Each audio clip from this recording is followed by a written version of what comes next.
Hello, everybody. Tara Bachland here. And today I have a special guest, Phyllis D. Many of you probably have seen her as part of the teachings at the Matthew Wood Institute of Herbalism. She's also an author. You may know her locally in Alabama.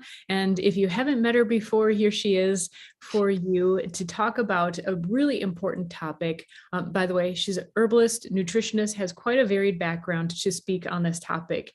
And today we're talking about the food and nutrition to help you and your family recover from colds and flus. So very pertinent topic. I think it's always pertinent, but especially nowadays. Now, of course, just a little bit about Phyllis. She, of course, has the educational background, but she's also a mother and grandmother, and so has for sure nursed many back to health with food and nutrition. Hi. So I thought this would be a great discussion to have.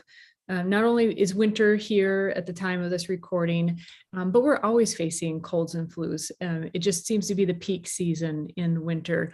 Do you find other times, I mean, is the winter always a peak time, or are there other conditions that seem to rustle things up?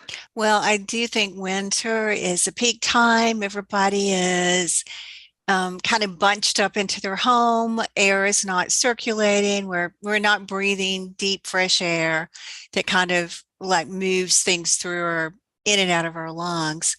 So we are the air is dry if you're living in a forced heat home. Like central heat and air. The air can be a bit dry, which dries out the nasal passages, makes them a little more susceptible to contracting viruses nasally, and it changes the nasal immune system. So one of the kind of interesting things that has come out of the COVID research is now we can talk about the nasal immune system kind of separate as a first line of defense. It's always been there. It's always done that job, but there's just been a little bit more research into how that works. So it's important to keep your nasal immune system at top peak. And when the air gets really dry, it causes the mucosa and the nasal passages to become dry and maybe even crack and bleed. You may have noticed that sometimes you might blow a little blood out when the air is really dry. So that's a lot of the indoor environment during the winter, which is going to make us a little bit more susceptible to contracting colds and flus. Now, with the latest round of COVID and the latest round of flu viruses, those are just kind of year-round. And they're not even seasonal anymore, although we think there might be lower levels or lower numbers of people contracting these at certain times of the year. It seems like they're just here to stay. And so something we're going to have to deal with. Yeah. So how many kids do you have and how many grandkids? I have 5 kids and 3 grandkids. And so it seems like often I hear I'm taking care of so-and-so's with something, and it's so common. I mean, it's not necessarily unique to your family, but I'm sure they're blessed to have your experience in tried and true granny methods of health and healing, and then your nutrition background as well. What are some of the things that you would encourage people to just have in stock, just the tried and true ways to help nurse someone back to health? Okay, if you are a meat eater, and I realize not everyone is, but if you are a meat eater, you cannot beat chicken soup. I keep chicken soup in my freezer, and I get a call from a kid or one of my adult kids going, "I'm feeling really sick," and I'll go, "Would you like some chicken soup?" And they're going, "Yes, please." So do not underestimate the healing powers of chicken soup, and made with love and attention. And so in order to facilitate all of the goodness of the chicken soup, I actually boil a small whole chicken, bones and everything, with a spoon of vinegar, and the vinegar changes the acid alkaline balance of the water. So it kind of draws the minerals out from the bones into the broth. And it's also important to cook your chicken, even though a recipe on the internet might say, oh, it'll be done in an hour. It's really, really important to continue cooking that chicken until the cartilage is beginning to come apart at the joints, because that cartilage, that collagen, is really an important healing aid also. And for a somewhat small chicken, that's usually about 2 hours of boiling. And, with some good salt and with that vinegar to help. And then once I have that chicken out of the pot and it's cooling, then I'm going to add my veggies. And so to reduce the chances of inflammation and to increase the digestive ability, I guess is a word, of the soup, I don't put any nightshades in there. So no potatoes, even though you might go, oh, I love potatoes. No, not when you're feeling bad like that. But so it's onions, garlic, which have healing properties of their own. It's squash, like yellow squash, zucchini squash, butternut squash, and it's carrots. And I just kind of leave it simple and at that.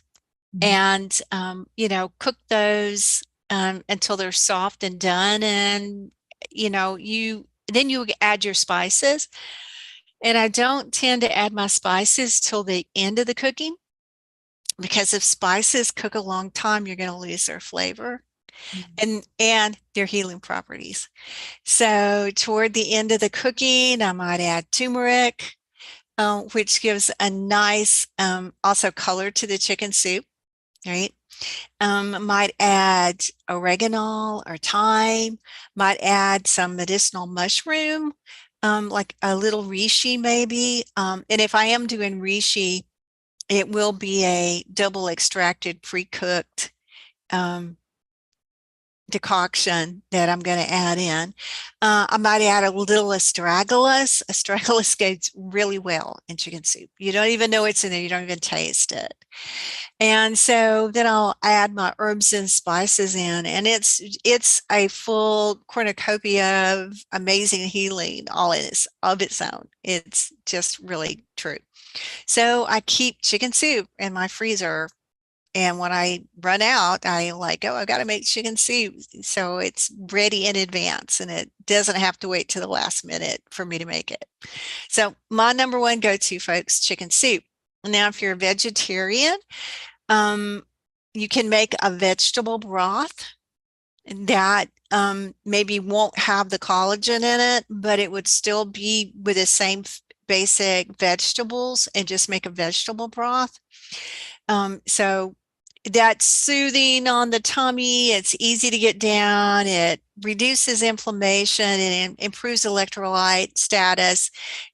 There's just so many benefits. You can still add all the herbs and spices. But it is also really important to have a good quality protein when you're sick, because protein is what our body uses to make immune factors. It's what our body uses to repair. So protein becomes very important. What do you find are good? What do you think are good sources? Because also when you're sick, the digestive process can be weakened. And so certain proteins, just don't feel great. But what do you think are the best? Broth is always going to be at the top of the list. Now, for some people, beef broth feels a little better in their body. For some people, chicken broths. For some people, vegetable broth. But, a good quality broth is made from all these wonderful ingredients, and the hard particles have just been strained out, and you just got the liquid goodnessy of it, which makes it quite easy to digest. It's so interesting. Of course, chicken soup is just quintessential for this. I think across cultures, there are all kinds of variations. I remember my mother-in-law telling me, so she has two boys, my husband is one of them, and of course, and her other son, when he was not feeling well, now he's more of a kapha type. And so this made sense to me. We got into interesting talk about body types and doshas and stuff. Well, when he would get sick, he would crave chili. And this was in Mhm. the era, remember the era when like all white furniture and Oh carpet. yeah. Yeah. Yes. And so, of course, he'd be like, Mom, can you make me some chili? And she's like, of course, she's going to do it, make it for her son. But she's wondering, oh my gosh, I hope this all goes down and stays down. Don't want chili all over the place. But it would always soothe his stomach. And it was his particular recipe. It worked well for him. And I could see with the spices that chili has in it for Hmm. a kapha type that Yeah. would warm them up, move things around. So Yeah, and I often put cayenne in and black pepper both in my chicken soup. Because it's stimulated. They stimulate the liver, they stimulate the lymph. It's really good to have those spices. I'm down with those spices. yeah, my with all of this gunk going around recently, my grandmother recently got really, really sick. And fortunately, my cousin lives with her now, so can kind of look after her and so forth. And I always have mostly chicken broth, because then you can add the different Mhm. combinations that you would like to add to it. And I've been also making what I call like my Thai chicken broth. And so I Mm. will have the broth, and I will put it, just is easier if you just put the spices in a strainer, but I'll put sliced ginger, garlic, and then I'll put lemongrass leaves that I fortunately got from my garden this year. And I will simmer them for about 15-20 minutes. And she actually had been vomiting a lot. So her digestion was really low. She was saying she was hungry, Mm. but she couldn't eat. And Right. uh, she uh, I know she likes different kinds of foods and stuff. I'm like, well, I'm going to try this. I'm going to see if this helps her kind of stimulate the appetite, because it's a little something different. And so I gave her a variety of soups, and that has been working. It's just been a nice variety to have around as well. And you can add onions, or just simply add onions and a few other things to just make it how you like it. It sounds good. Mm. It does sound We're good. Yeah. going to be really hungry after this. Yeah. Yeah. I love a good Thai soup, Mm. with the coconut milk and the broth. Oh, Mhm. and the spices. I can just like sip on that all day. I mean, it's so nourishing. Me too. Really love it. Okay. uh, Chicken soup definitely at the top of the list. What are some of your other tried and true? If the stomach can manage it when a person is sick, um, it is nice to have a little like fruit acid sometimes in the stomach. So that grapefruit juice is nice for some people, and it kind of helps activate the liver. That was my dad's. If we got sick with a cough, cold, or flu, my dad would go down to the local store and buy a can, because they came in these big, giant cans of white grapefruit juice, which was really bitter. Mhm, And it's really hard to find bitter grapefruit juice anymore because it kind of moved to the sweeter grapefruit juice. mhm, The palate's dead. So, but that bitterness, kind of like gives the liver a little nudge, the gallbladder a little nudge, and it would move things through our digestive system. So I am a fan of bitter when a person isn't feeling well, but not a lot. So you don't want to overwhelm them with bitter, because then it could make their nausea a little worse, but just enough bitter to begin moving mhm, things. And grapefruit juice is good. Pomegranate's not bad. It's got a slight bitterness to it. Some people like sour, so always keep a little cranberry juice around for the folks who are like, oh, I want something sour would feel good on my stomach. So juices are good. Plus, you're getting a little vitamin C, which is really important while you're sick. And even better if you can make the juice yourself, mhm. instead of, buying it. Not always possible. But if you've got a juicer, juices are super nutritious when we're sick. And I would say if you're making a home juice and you're sick, dilute it half water. So half juice, half water in a glass or a cup. So it's not so heavy and so strong on on a stomach, which can be really delicate at that time. But those juices and soup, hey, I covered a lot right there. So I would imagine it sounds like you're not necessarily concerned about the fructose sugars in the juices. No, and something to keep in mind at the same time is that fructose is only a part of the sugars that are in juices. There's still also sucrose, and other possible sugars like in cranberry, there's 3 or 4 different kinds of sugar. But we need sugar, we need glucose, we need sugar to create energy. So when we're sick, we want appropriate sugars. So we don't want white processed sugar. We don't want cakes, pies, and cookies. We want natural sugars so that we continue to have enough energy to make ATP during that healing process. Mm-hmm. Yeah. You just really crave it, like orange juice, especially for Yeah. me. And I'm not an orange juice person generally, but sometimes it's like, wow, I really need that. Yeah. And, if a person is concerned about histamine levels, who might have histamine sensitivity, apple juice can be really good, or mango juice, or, so there are a lot of juices out on the market. Really, really important, like I say, to keep enough sugar in the body to support the nervous system. And this is the energy required to run the nervous system and the immune system. And we don't have energy without natural sugars or fats and oxygen. And so when we're sick, fat is a little bit harder to digest. And fruit sugars are a little easier to digest, right? Mm-hmm. And it's taken a little load off that conversion. I know some folks are into eating more fat, less carbs, but there's a enzymatic conversion process that needs to take place to turn those fatty acids into glucose or into fuel. And when we're sick, we may not have enough energy to do that well. Mm-hmm. So that's why it's important to have these other sources of natural glucose. Right. Yeah, Right. well, you might not crave the creamy soup, but the brothy soup. Right. Right. So we have soup, chicken soup in particular, fresh juices. Anything else that it's at the top of that list?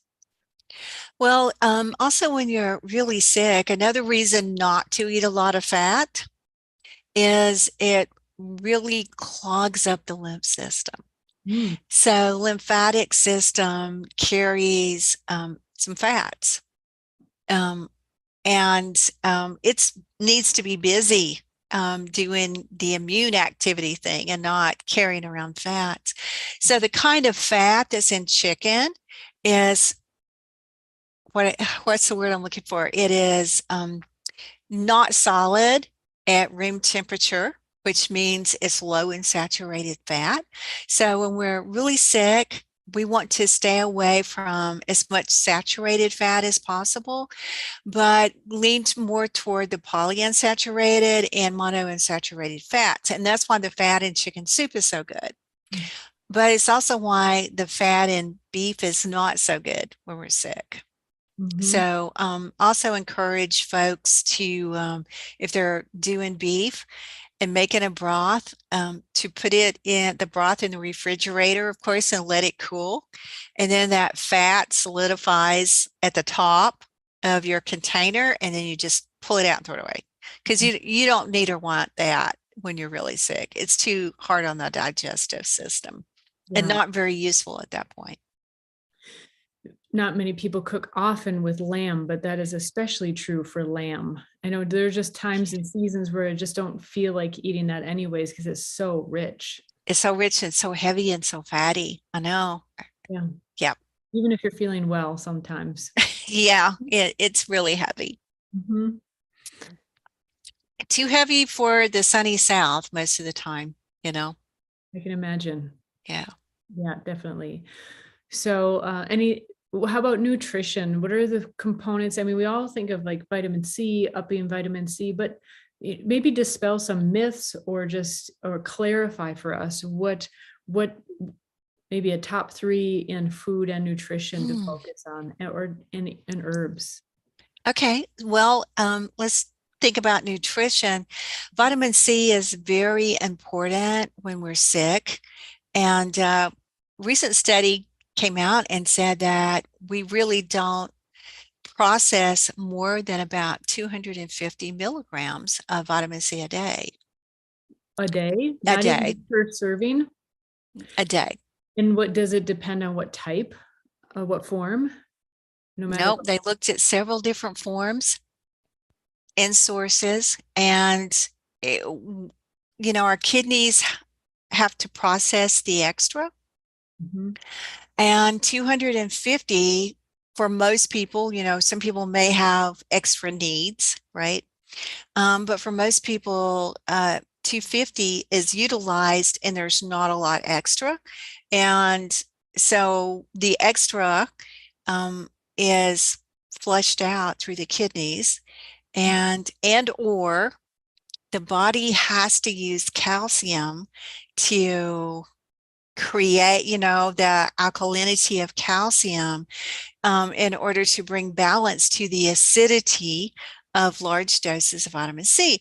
So then they found that the body was tending to then store calcium in the blood vessels from the extra vitamin C, and it's creating there's creating is a wrong word, increasing the risk of arteriosclerosis or Hmm. hardening of the arteries and or um, kidney stones and or it was affecting vision because the capillaries in the eyes were getting filled with calcium. Wow. Yeah. And the same thing they found was happening with vitamin D. And so now they're recommending not more than 400 IU a day from a supplement. Wow. That's Yeah, significantly different because I mean, a, a recommendation of 1,000 milligrams of vitamin C is not uncommon when you're not feeling well, right? Or right, or a recommendation of 5,000 IU just as a common everyday vitamin D3 supplement. right. So, so there, all these new studies are coming out, and I do kind of, in a way, credit COVID with kind of initiating some new nutritional studies because people were, going take vitamin C, take vitamin D, take vitamin A, take quercetin, take resveratrol. And it just launched a whole new field of investigation. And so it's really, I think, really kind of good from that point of view that nutrition got some focus. So what they found with the vitamin D and high doses that it intended to either increase the risk of Alzheimer's or if someone had Alzheimer's, made it worse. By what means? Do you remember? They're looking at a couple of different reasons that might be. One is again the uptake of calcium, um, and because that's what vitamin D does too. So vitamin C is our body trying to neutralize the acidity in the tissues from vitamin C, Mhm. right, in the blood and kidneys and the artery, and the capillaries. And with the vitamin D, it's increasing the uptake of calcium. Well, the body's got to store that somewhere. Mhm. Again, it was tended to store it in vessels, especially with vitamin D, more so in the head, the eyes, and in the bones. So it was actually, instead of creating stronger bones, it was creating weaker bones because too much calcium will do that. Um, And it sounds like a lot of this overdosing in this sense is mobilizing calcium. out of, or just moving it around to places that it's not beneficial, like the veins, Yes. the arteries, out of the bones to either rebalance pH or just as a byproduct of vitamin D and calcium having um, needing to work together. Yes. And the other thing, vitamin D at high doses, vitamin D and vitamin A can share receptors, and it was limiting the amount of vitamin A that we were uptaking. And vitamin A is really, really important for the cellular membrane, keeping the cell really strong. And vitamin A is antiviral. Retinol is antiviral of its own. So we were losing the benefit of the vitamin A. Wow. Is that Yeah. the keratin then? Pardon? Is that the same then for keratin? Do they share the same similar receptors? No. As a matter of fact, beta carotene has some of its own receptors, but it has to be converted into vitamin A, also to be useful in the body. So if there's not a conversion taking place, then we still don't have enough vitamin A. Right.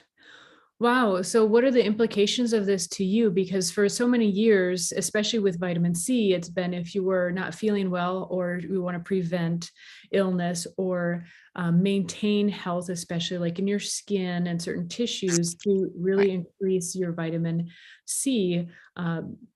What do you see? What is the suggestion? Is it what I would imagine is a suggestion would be have a good baseline level of vitamin C and vitamin D, but don't spike and overdo. That's right. And if you do that, when you do get sick and you need a little extra, it's not a problem because you're only going to do the little extra for a short period of time, right? So you get sick and your body is craving fruit acid, orange juice, or vitamin C gummies, and you want 3 or 4 of them, or 2 or 3 glasses. That's fine because if you listen to your body, it's going to tell you when you don't want that anymore. So recently, so this is like citrus season, right? Or I was up here in Minnesota. It's an exciting thing. Like we're getting fresh citrus, and the other day I bought a good bunch of kumquats, and we were talking about weather. You're in Alabama, I'm in Minnesota, and I've dreamed of at times living down south. And my vision is I would like to become a kumquat farmer. They're just such an interesting little fruit. They're like sweet and sour. Anyways, I've been craving them lately, and it's like, but it's periodic, right? You can't Right. eat them all the time in large amounts. No, and you're in, I think this is key almost anything is don't try to override, the innate intelligence of the body with your brain, your mind, because we can do that. We can go, oh, it's somebody said, or I read, or my friend said, this is how much I need to take. Maybe for them that works, but you have to decide what works for you Mhm. and be really conscious of that and listen to yourself. Most people, if you take a moment, will kind of and think about the food, think about the kumquat or the orange juice or whatever. There comes a point where you kind of go, well, I've had enough, kind of had enough of that. No thanks. Or, oh, I don't need that much vitamin C. There's a point that we know, and Mhm. it's kind of acknowledging that intuitive knowing. Mhm. There's Yeah. some foods that are really obvious. I always equate it to like livers, or like pate. Up here, it's probably an old tradition everywhere, fried liver and onions. And there's like a cap. Like there's a point where like I cannot have one more bite. Yeah. Yeah. I don't even want it for the next few months. Right. Yeah, that's me. Yeah. I feel like you totally, to me, this like it's so nutrient dense. Your body just knows. That's it. Yeah. So if we kind of paid attention to that knowing all the time, we would all be a lot healthier. Mhm. Yeah. What are some other, so I'm kind of changing the focus of this, but this Yeah. is fascinating. What are some other things that have been, you mentioned quercetin or resveratrol. What are maybe some other nutrients that we've learned about even more since COVID? Well, I would say a good methylated B vitamin complex, and I say methylated so that the folate is methylfolate and the B6 is methylated, just in case you are one of those people with genetics that you can't really process folic acid well. Just go for the methyl right off the bat. It's a few pennies more, but it's so much worth it just for the absorption ability. So a good B complex is always good to take, keep the immune system up and running, keep the methylation process and the liver happy and the detoxification process is happy. I mentioned the vitamin A, we mentioned vitamin C, I mentioned quercetin, and I mentioned resveratrol. And then there's CoQ10. Which I haven't mentioned. And CoQ10 is really heart protective, but also muscle protective. And a lot of people have had heart palpitations related to COVID. Some people just had it while they had COVID, their heart was racing a bit. And then some people continue to have it like 2 or 3 months after COVID. And CoQ10 is super protective. It's as far as I'm aware, its only source is muscle meats, and our body makes generally what we need from animal protein or our protein. But in times of distress like this, it's good to have just the access to that supplement. So CoQ10 to help support our cardiovascular system, and so does resveratrol. It helps support the cardiovascular system also. So those, and otherwise, minerals, calcium, magnesium, zinc, very important for coughs, colds, and flus. I'm not saying calcium is less important, because calcium is the most abundant mineral in our body, and it's always important. It's always important. But increase in magnesium and zinc during the times we're really sick can be super helpful. But again, when you're feeling like you're recovering, pay attention. Your body might want to go, oh, I don't need so much magnesium, or I don't need that much zinc. So what I like to do with zinc, take for myself or recommend, is as a supplement, is 15 milligrams twice a day, and not one tablet all at once. And the more you can do that with your supplements, get them in smaller amounts, but then take them a couple of times a day with food, you're going to increase your absorption ability. Instead of overwhelming, everything is like, I'm going to take 100 milligrams of zinc. Oh, overwhelm. You're not going to absorb all that. It's just like calcium. We only absorb about 250 milligrams of calcium at a sitting, right? So if you're taking 1,200 milligrams as a supplement, well, you've just lost, I don't know, the difference between 250 and 1,200. Yeah. So it's better to do it a few times a day, spread it out, and take your supplements with food for best absorption. Well, and it's so easy to get a weird feeling in your stomach too when you take high doses, especially zinc can be cause nausea. Yeah, and so can calcium, can cause nausea. So that's why reduce your chances of nausea, increase your absorption, just take it with food, take it with your meals. So if you have a family member that calls up and says, I'm not feeling well, or is there some general nutrients that you say to increase? Well, all the ones we just mentioned, but for some family members and clients, it's for them, they would prefer to have everything in one supplement, right? Instead of taking everything individually. So, then it's like, do you have a good multi? Maybe while you're sick, take two of them instead of one of them. Mhm. That sort of thing. Just kind of some really easy practical advice on that. Mhm. And then go back to your one a day. But for the next few days, while your body is under this invasion, the stress of the invasion, take two.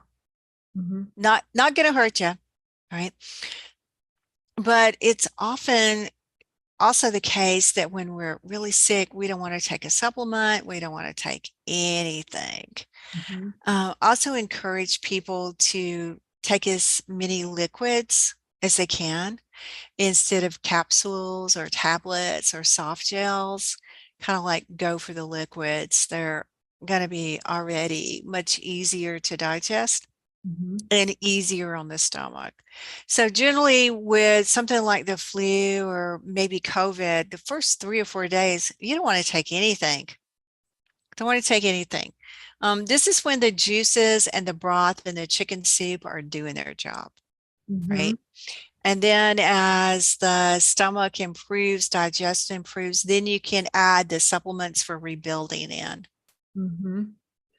I remember when my grandma wasn't feeling well, she had the whole case of like vomiting, and then after you're vomiting, you just like you don't feel good. You don't want to take anything anyways, but you've lost so many fluids, and it can be so ironic that you've lost so many fluids, but then you're not thirsty, like, and water Mm-hmm.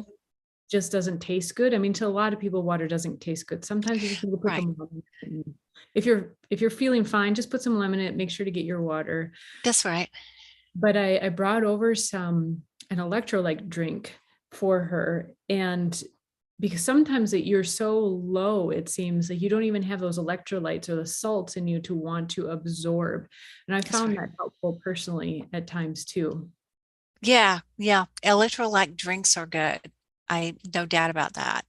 Um, Also, one of the herbs I really love when the stomach is in that situation and you're not taking in the fluids that you need to be taken in is sumac. I love sumac tea for that. It is slightly sour with an undertaste of bitter.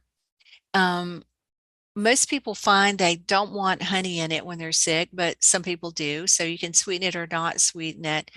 But it has all these minerals in it. It has all these fatty acids in it. And it just really soothes the stomach. And it pretty soon you're thirsty. And then pretty soon you're up, going, I got to go pee. Mhm. Because when we're really sick with like flu or COVID, there can be 2 or 3 days there where our fluid intake is so low that we're not actually urinating as many times a day or in the amount that we really should be.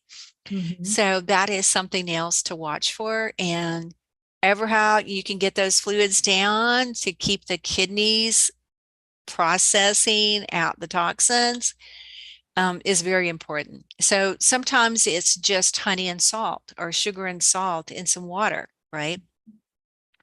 We'll do that. The electrolyte drinks, some people go for their Gatorade, or you can make your homemade Gatorade, whatever it takes, but you got to keep the kidneys functioning. Yeah, absolutely. Water is so essential. It's so often overlooked. It's so basic, but it's so essential that it's often so your broth is great in that sense. I think we can include it in that category. Yeah. Was there anything about the COVID era and helping people recover from COVID that surprised you? Was there anything that was different from maybe previous colds and flus?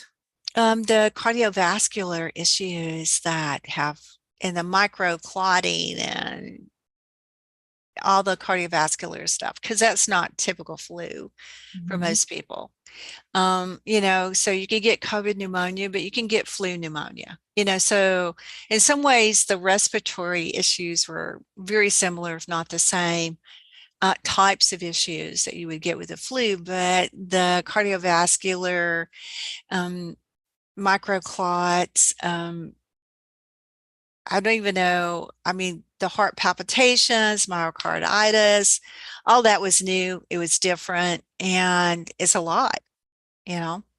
It's a Mhm. lot on the heart. It's a lot on the cardiovascular system. So Mhm. it seemed like COVID really had a great affinity for damage in the cardiovascular system. Now, it didn't happen to everybody at all. But that's what to me stands out as being different. I've heard from a number of herbalists because of course, we're always looking for patterns, right? And treating the individual or helping the individual rather than the named illness or disease. But it seems like, would you agree that COVID itself had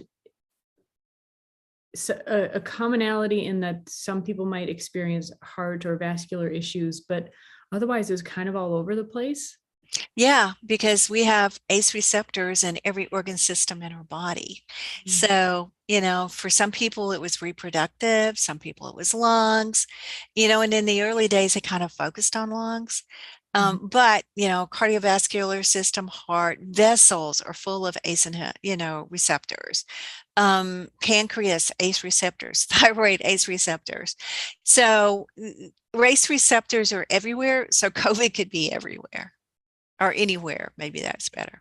Yeah, and so there wasn't any necessarily predictor or that we know of yet that necessarily says this person is going to go that way or.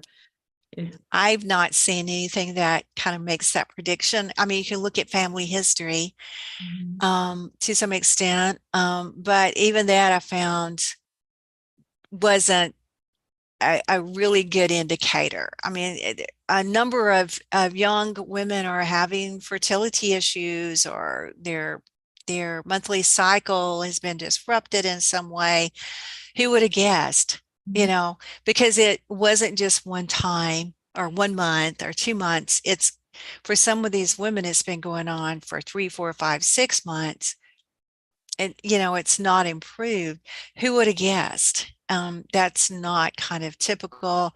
I've had 2 or 3 clients who were not diabetic before COVID or diabetic now.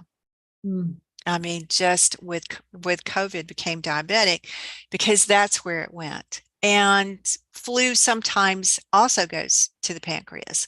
I mean, can be a cause of juvenile diabetes. Is a 16-year-old is not diabetic, has the flu, and is now diabetic. So the pancreas has kind of always been susceptible from that point of view. But there's no rhyme or reason.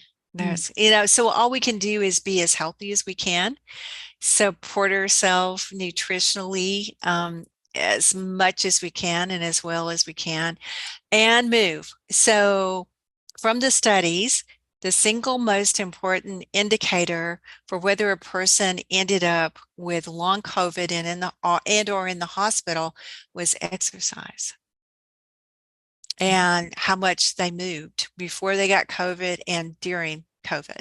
Was there a minimum threshold where it made the difference? About 300 minutes a week. So that's an hour, 5 days a week, basically. Yeah. So if you were moving or exercising or working out, that seems to be as important, if not more important, than the nutrition for COVID. Wow. So even walking counts. Even walking counts. That's right. It didn't have to be cardiovascular from that point of view, right? Were they able to just make the correlation, or was there some kind of explanation? It was I would have to go back and read that study and take a look to see if it was a correlation. But it was pretty clear because the study actually divided the week time during the week up. And if you worked out this many minutes, this was your risk factor. So it was a pretty in-depth study. Well, that's really positive or hopeful as well for people who maybe are not as capable of doing any kind of vigorous exercise. I mean, walking or it's relatively mild, or we can right. Well, if you just think if you're moving, you have less chance of microclots, right? Right. Movement. Yeah. So move, folks. Keep it moving. Keep it moving. Move it or lose it. That's very hopeful. And, just again, coming back to the basics, it's amazing how just the basic things have a big impact. Yes, they do. They absolutely do. Yeah. There are so many tangents I'd love to go on, but we don't have time for. Among them would be we're hearing more about different forms of nutrients, whether they're made in a lab or whether they're bioavailable or made Right. to Food be sourced. food source. Yeah, that's what I was trying Yeah. to get at. Yeah. The amounts keeps changing, how much you should take, and what forms, and in what combinations. You'll actually be covering things like that in an upcoming class with Lori Rose. Yes. And starting next Wednesday night, not sure what day that is, the 8th, The first class is the 11th, but we the have 11th. an early bird pricing going on through the January 8th. And so at the Matthew Wood Institute of Herbalism.com, no matter when you're seeing this, you'll be able to access the recording. Just go to all courses and type in nutrition, and you'll find the course with Phyllis D. Light and Lori Rose, who are both professors of nutrition in respective colleges and have taught extensively on these topics in nutrition, herbalism, food, but they will be focusing on nutrition in this course. Yes, we will. Come and join us. It will be good. We're in the details. And I mean, there's so many things coming out these days, and it's really, you got to stay on top of it. And definitely food sourcing is important though, right? Yes. Bioavailability, it's in the natural combinations, the right proportions that your body is accustomed to. So you'll learn lots there. And for a short time, also their first class is available for free as well. So if you're seeing that or seeing this now, check that out as well. And then Phyllis is also teaching with our renowned herbalist teacher, author Matthew Wood on COVID and friends. And this is a continuation from a previous class that they did. They had, I was going to say they had did. That's not. And there is just so many questions remaining, and in so many categories, we decided to do a series on COVID, but also there are all kinds of bugs that are around still, or again. Yes. It Yes. depends on your perspective. Do you think they're still around, or did they come back, or what do you think happened? I think they're still around, and I think we've got some new ones. And we are getting back out into the world as people. They've always been there, but we were kind of sequestered for a couple of years. And so here they come. I mean, I've known a number of people who had COVID and the flu at the same time, tested positive for both when they went to the doctor. So these are not mutually exclusive things to think about. You can get really sick. There's all kinds of little viruses that aren't quite the flu, but make you feel like you've got the flu. But folks are testing negative for all the flus they're testing for. So there's just stuff out there. And we just need to be as attentive to our health as possible. Absolutely. I did not know that you could test for both, but now that you say that, I guess it makes sense. Yeah. Yeah. Wow. Yes. So those who register for the COVID and Friends will get a coupon for the previous class to get it at the original price. And then you already covered COVID viruses and long haulers, which is definitely common. I mean, there are a lot of people who are dealing with long haulers. Yeah. The upcoming classes on COVID and the body system. So this is covering, we got so many questions about what about the cardiovascular, what about reproductive, what about this system? And like you said, we have ACE receptors in so everywhere. many. So it could Everywhere. all kinds of systems, but it seems to affect them differently or have different, show up differently. And so then COVID and immunization reactions, influenza and strep throat, because that's around. And then, of course, as we get into spring, why not cover seasonal allergies and immune response? That's right. You kind of get an all-in-one. When you register, you get access to all the previous recordings. So currently we have the COVID viruses and long haulers, and then any upcoming classes while you're subscribed, you can attend live or enjoy the recordings while you're subscribed. And we do take questions during the live class, and yes, access to the teachers in our online Q&A as well. So Lots of great stuff. Like we said, it's winter time, so it's a good time to be working and studying and getting ready for when the herbs show their little bodies here soon. That's right. That's right. Anything else that you'd like to add? No, I think we covered actually quite a bit. And it's just, I love it. It was just really easy, practical information that you can just take away and do something with in your kitchen or your house for your family. You know, wasn't theoretical. It actually is something that we do, right? Mm-hmm.